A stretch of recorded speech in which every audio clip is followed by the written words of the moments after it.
America Iran మధ్య జరుగుతున్న పరోక్ష శాంతి చర్చలను దెబ్బతీసేందుకు ఇజ్రాయెల్ ప్రయత్నించిందా? ఇరాన్ ప్రతినిధులను హతమార్చేందుకు కుట్ర పన్నిందా అంటే అవుననే సమాధానం వస్తోంది. ఏప్రిల్లో జరిగిన కాల్పుల విరమణ చర్చల సమయంలో టెహరాన్ ప్రతినిధులను నెతన్యాహు సర్కార్ టార్గెట్ చేసినట్లు అమెరికా మీడియా కథనాలు పేర్కొన్నాయి. వారిని అప్రమత్తం చేసేందుకు అమెరికా గల్ఫ్ దేశాల సాయం కూడా తీసుకున్నట్లు సమాచారం.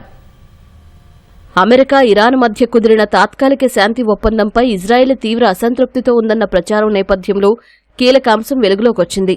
ఏప్రిల్లో వాషింగ్టన్, టెహ్రాన్ల మధ్య జరిగిన కాల్పుల విరమణ చర్చల సమయంలో ఇరాన్ విదేశాంగ మంత్రి Abbas Araghchi, parliament speaker Mohammad Bagher గాలిబాఫ్లను ఇజ్రాయెల్ టార్గెట్ చేసినట్లు అమెరికా అధికారులు గుర్తించారు.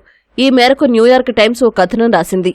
ఆ ఇద్దరు నేతలపై దాడి జరిగితే శాంతి చర్చలు ఆగిపోయి మళ్లీ యుద్ధం తీవ్ర రూపం దాల్చే ప్రమాదం ఉందని అమెరికా భావించినట్లు తెలుస్తోంది. ఇజ్రాయెల్ దాడుల గురించి ఇరాన్ను అప్రమత్తం చేయాలని గల్ఫ్ దేశాలను వాషింగ్టన్ కోరినట్లు సమాచారం. యుద్ధ సమయంలో ఇరాన్ విదేశాంగ మంత్రి అబ్బాస్ అరాగ్జీ, పార్లమెంటు స్పీకర్ గాలిబాఫ్లు అమెరికా హిట్ లిస్టులో ఉన్నారు.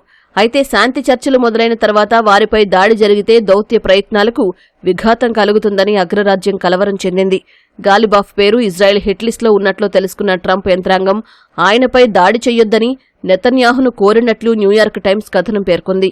ఏప్రిల్లో అమెరికా ఉపాధ్యక్షుడు జెడీ వాన్స్తో చర్చల కోసం ఇస్లామాబాద్ వెళ్లిన గాలిబాఫ్ బృందానికి ఇజ్రాయెల్ నుంచి ముప్పు ఉందని ఇరాన్ ముందే అంచనా వేసింది.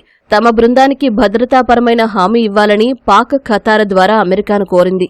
దీంతో ఇరాన్ సరిహద్దు నుంచి ఇస్లామాబాద్ వెళ్లే సమయంలో గాలిబాఫ్ సారథ్యంలోని ఇరాన్ బృందం ప్రయాణించిన విమానానికి పాక్ యుద్ధ విమానాలు ఎస్కార్ట్గా వెళ్లాయి. అయితే తిరుగు ప్రయాణంలో 2 ఇజ్రాయెల్ యుద్ధ విమానాలు ఇరాన్ గగనతలంలోకి ప్రవేశించాయనే ఇంటెలిజెన్స్ సమాచారంతో భద్రతా అధికారుల సూచన మేరకు గాలిబాఫ్ బృందం ప్రయాణిస్తున్న విమానాన్ని మషాద్లో అత్యవసరంగా ల్యాండ్ చేశారు. అక్కడి నుంచి ఇరాన్ బృందం రోడ్డు మార్గంలో టెహ్రాన్ చేరుకుంది. ఇటీవల ఖతార్ రాజధాని దోహాలో అమెరికా, ఇరాన్ ప్రతినిధుల మధ్య మరో దఫా పరోక్ష చర్చలు ముగిశాయి.